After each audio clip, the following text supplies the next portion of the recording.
ఈరోజు ప్రధాని 79వ స్వతంత్ర దినోత్సవాన్ని పురస్కరించుకుని రెడ్ ఫోర్ట్ నుండి ప్రసంగిస్తూ ఆయన ఒక విచిత్రమైన విషయం తీసుకొచ్చారు.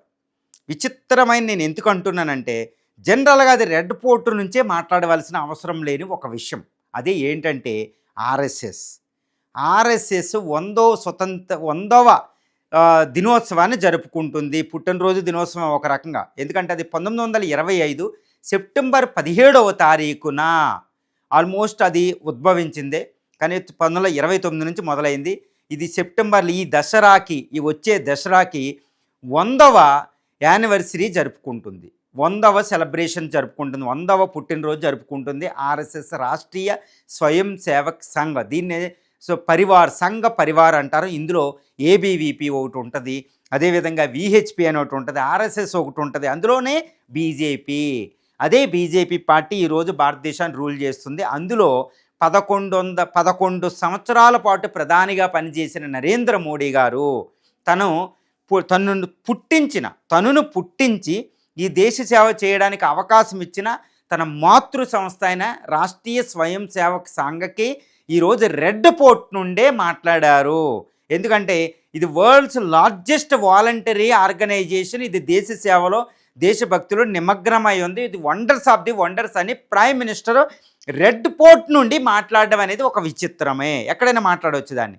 ఎందుకు అక్కడి నుంచి మాట్లాడారు అనేది బిగ్గెస్ట్ క్వశ్చన్. అదొకటి చెప్పుకోవాలి. 2, ఆర్ఎస్ఎస్ స్వతంత్రోద్యమానికి ఏదైనా లింక్ ఉందా అంటే లేదు అంటారు.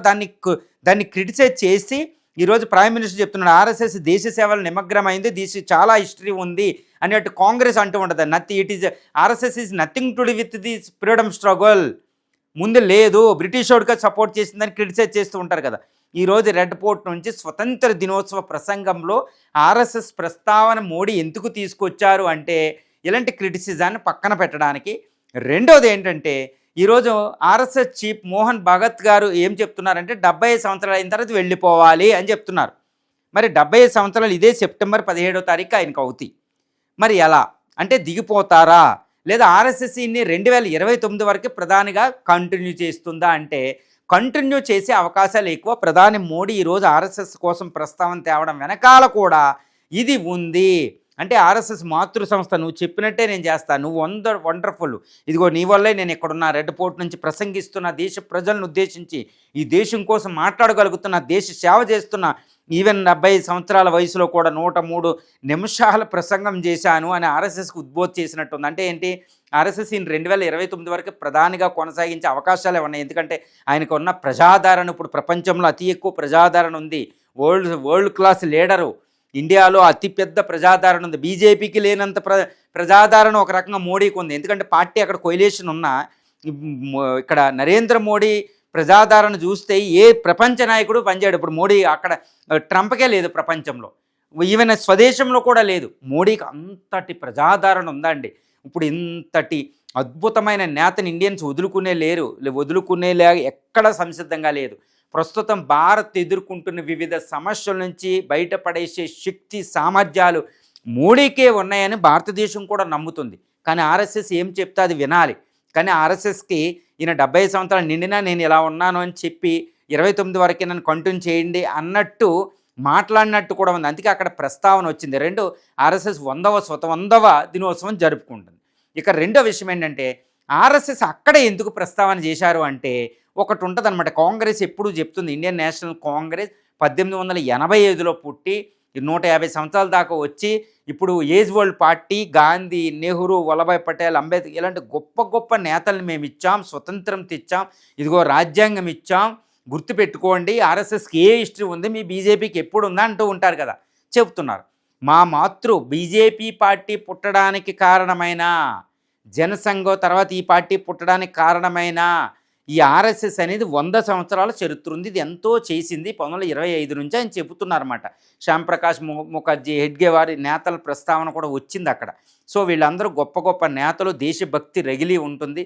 వీళ్ళు చేశారు. వన్ ఆఫ్ ది కాదండి, వరల్డ్స్ లార్జెస్ట్ ఎన్జిఓ ఇది, నాన్ గవర్నమెంటల్ ఆర్గనైజేషన్. దాన్ని వర్ణించలేని ఒక అద్భుతమైన ప్రసంగం ఆయన చేశారు. ఇప్పుడు ఆర్ఎస్ఎస్ ఏంటి, ఆర్ఎస్ఎస్ రోలు 100వ దినోత్సవం జరుపుకుంటుంది కాబట్టి, యానివర్సరీ జరుపుకుంటుంది కాబట్టి, అసలు RSS role in Indian history చూస్తే 1925లో ఎందుకు పుట్టింది అంటే, అక్కడ ముస్లిం లీగు ఒకళ్ళు స్థాపించడం జరిగింది. జిన్నా 1906లో ఢాకాను కేంద్రంగా. ఓకే. దానికి ప్రతిస్పందనగా ఆర్ఎస్ఎస్ హిందూ మహాసభ, దాని నుంచి ఆర్ఎస్ఎస్ పుట్టడం జరిగింది. గొప్ప గొప్ప నేతలు శ్యాంప్రకాష్ ముఖర్జీ, దీన్ దయాళ్ ఉపాధ్యాయ, వీళ్ళందరూ గొప్ప నేతలు అందులో ఉన్న హెడ్గే వారు, తర్వాత సావర్కర్ నుంచి ఎక్కువ రావడం, ఆయన ఐడియాలజీ రావడం, ఇలా ఎంతో గొప్ప గొప్ప ఐడియాలజీతో వచ్చింది. ఈ ఆర్ఎస్ఎస్ ఐడియాలజీ ఏంటంటే Hindutva, Hindu nationalism, to protect the interest of the Hindus, Hindu ధర్మాన్ని ప్రొటెక్ట్ చేయడం అనేది పెద్దదనమాట. ఇది దేశం, ఇది మెయిన్ ఐడియాలజీ అనమాట. దీని నుంచి విశ్వ హిందూ పరిషత్ అని, బీజేపీ అని, జనసంఘ, తర్వాత బీజేపీ 1980లో పుట్టడం జరిగింది. 77 తర్వాత దాకా జనసంఘం ఉండదు 1950 నుంచి. తర్వాత బీజేపీ ఇప్పుడు ఈరోజు అధికారంలోకి వచ్చింది, గుర్తుపెట్టుకోవాలి. సో ఈ విధంగా రాజకీయ, ఆర్థిక, సామాజిక, కల్చరల్ యాక్టివిటీస్లో కూడా ఆర్ఎస్ఎస్ అనేది అన్ని విస్తరించింది. ఇది 1925లో కేవలం 15-25 మందితో మొదలైన ఈ సభ నాగపూర్ గ్రౌండ్లో మొదలుపెట్టిన హెడ్గేవార్ ద్వారా మొదలైన ఈ ఆర్ఎస్ఎస్ ఈరోజు 100 సంవత్సరాల తర్వాత 60 లక్షలు, సుమారు 6 మిలియన్ల సభ్యులు యాక్టివ్గా ఉండి 73,000+ బ్రాంచులతో ప్రపంచంలో అతిపెద్ద నాన్ గవర్నమెంట్ ఆర్గనైజేషన్గా ఉంది. ఇదే ప్రైమ్ మినిస్టర్ మోడీ గారు మాట్లాడింది. ఇది నాగపూర్ హెడ్ క్వార్టర్గా 73,000 సెంటర్లు ఉంటాయి. ఇప్పుడు మోహన్ భగత్ దీనికి హెడ్గా, చీఫ్ ప్రీస్ట్గా ఉన్నారు. ఇది ఏంటంటే దీనికి ఉన్న పెద్ద క్రిటిసిజం ఏంటంటే ఇది హిందుత్వ అల్ట్రా నేషనలిస్టు, హిందూ ధర్మాన్ని పరిరక్షించదు కాబట్టి మైనారిటీలో పెద్ద గొడవలు పెడుతుంది అంటారు. కాకపోతే ఇది 1952 ముందు అంగీకరించకపోయినా తర్వాత 2002లో ఇది నేషనల్ ఫ్లాగ్ని యాక్సెప్ట్ చేసింది. ఇన్ని సంవత్సరాలు ఇంటికి యాక్సెప్ట్ చేయలేదు, 52 సంవత్సరాల పాటు నేషనల్ ఫ్లాగ్ లేదు వీళ్ళకి అని కాంగ్రెస్ అంటూ ఉంటుంది. కానీ they accepted the national flag అనేది మనం గుర్తుపెట్టుకోవాలి. రాజ్యాంగాన్ని అది కూడా గుర్తించింది. అంటే నాన్ గవర్నమెంట్ ఇండియా అనేది ఉంటుంది. ఈ రాజ్యాంగంలో ఉన్న సెక్యులర్ను గుర్తించదని కాంగ్రెస్ విమర్శిస్తూ ఉంటుంది. ఇప్పుడు రాహుల్ గాంధీ అంటూ ఉంటారన్నమాట, వాళ్ళకి మనుస్మృతి కావాలి, మాకు సంవిధానం కావాలని రీసెంట్గా ఆయన విమర్శించడం కూడా జరిగింది. కానీ అదే ఆర్ఎస్ఎస్ నుంచి వచ్చిన ప్రధాని నాకు రాజ్యాంగం ఎలాంటిదని ముందు ప్రసంగించి తర్వాత ఆర్ఎస్ఎస్ కూడా ఉంటుందని ఆయన చెప్పడం జరిగిందనమాట. ఇప్పుడు అధికార పార్టీ గత 11 సంవత్సరాలుగా అది రాజ్యాంగం అమలు జరుపుతుంది. ఆర్ఎస్ఎస్ మాతృ సంస్థ నుంచి వచ్చిన ఆ నేతలందరూ రాజ్యాంగాన్ని అమలు జరుపుతున్నారు. అందులో ఎటువంటి తిరుగు లేదు. ఈ విషయం గుర్తుపెట్టుకోవాలి మనం. ఇది ఈ విధంగా ఎంతో క్రిటిసిజం దీనిపైన ఉంటుంది. కానీ ఆర్ఎస్ఎస్ ఏంటంటే ఇంకొకటి ఉంది, అక్కడ మహానేతలు దీనికి ఎవరూ లేరు. ఎందుకంటే వల్లభాయ్ పటేల్ అని, గాంధీ, అంబేద్కర్ అని, మేమే మా వాళ్ళ నుంచి వచ్చాం, వీర్ సావర్కర్ని ఎక్కువ చేసుకుని కాంగ్రెస్లో ఉన్న నేతల్ని ఆర్ఎస్ఎస్లో తీసుకొచ్చి ఆర్ఎస్ఎస్ ఐడియాలజీ ఉంది, హిందూ ఐడియాలజీ ఉంది, వీళ్ళు మా నేతలన్నీ చెప్పుకోవడానికి ట్రై చేస్తుందని అంటూ ఉంటుంది కాంగ్రెస్ అప్పుడప్పుడు. కానీ దాన్ని ఎస్టాబ్లిష్ చేసే విధంగా కాంగ్రెస్ లేదు అని నేనైతే చెప్పగలుగుతాను. ఎందుకంటే ఇప్పుడు Congress, Rahul Gandhi, Congress is lot of history అనమాట, అందులో తిరుగులేదు. కానీ కాంగ్రెస్లో వల్లభాయ్ పటేల్ కాంగ్రెస్ నుంచి వస్తే ఇప్పుడు బీజేపీ వల్లభాయ్ పటేల్ కోసం మాట్లాడితే అది చెప్పుకోలేని పరిస్థితి ఉంది. అది చెప్పుకోవాలి, అది రాహుల్ గాంధీ గారి వీక్నెస్ అయ్యి ఉండొచ్చు. రెండో విషయం ఏంటంటే ఈ ఆర్ఎస్ఎస్ అనేది గత 100 సంవత్సరాల్లో 3 సార్లు బ్యాన్ ఫేస్ చేసింది. 4 సార్లు అనుకోవాలి. ఒకటి 1947లో కొన్ని రోజుల పాటు దేశ రక్త పారేటప్పుడు, అటు హిందూ మహాసభగా, అటు ముస్లిం లీగ్, అటు బ్లడ్ పారేటప్పుడు ఒకసారి. తర్వాత మహాత్మా గాంధీ మరణానంతరం 1 ఇయర్ పాటు 1948 జనవరి 30న ఈ గాడ్సే గాంధీని చంపడంతో 1 ఇయర్ బ్యాన్ పెట్టడం జరిగింది. తర్వాత 1975లో ఎమర్జెన్సీ టైంలో 2 సంవత్సరాలు బ్యాన్ ఆర్ఎస్ఎస్ మీద ఉంది ఇందిరాగాంధీ టైంలో.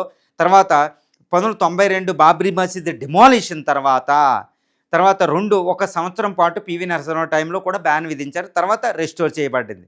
సో ఈ విధంగా అది చాలా విపత్కర పరిస్థితులను అయితే ఎదుర్కొంది. కానీ కొన్ని మత కలహాల, బాబ్రీ మసీద్ విషయంలో అది బియాండ్ వెళ్ళిపోయి తర్వాత మత కలహాలకు దారితీయడం వల్ల సుమారు 6-7 రాష్ట్రాలు ఒకేసారి రాష్ట్రపతి పాలన వచ్చింది. అది మనం గుర్తుపెట్టుకోవాలి. ఎన్నో మత కలహాలకు కారణమైందని భయంకరమైన క్రిటిసిజం ఉంది. ఇప్పుడు స్లాగరింగ్ అని, తర్వాత హిజాబ్ మూమెంట్లని, ఈ మూమెంట్లు అంటూ వస్తాయి. సో హిందుత్వాన్ని ఆధారం చేసుకుని హిందూ ధర్మ పరిరక్షణ అనుకుంటూ ఉండడం వల్ల భారతదేశంలో సెక్యులరిజం దెబ్బతింటుంది ఈ ఆర్ఎస్ఎస్ వల్ల అంటుంది. రీసెంట్గా రాహుల్ గాంధీ గారు కూడా ఏమంటున్నారంటే ఆర్ఎస్ఎస్ ఐడియాలజీ అనేది ప్రతి సంస్థ, ప్రభుత్వ రంగంలో కూడా ప్రవహించేసింది.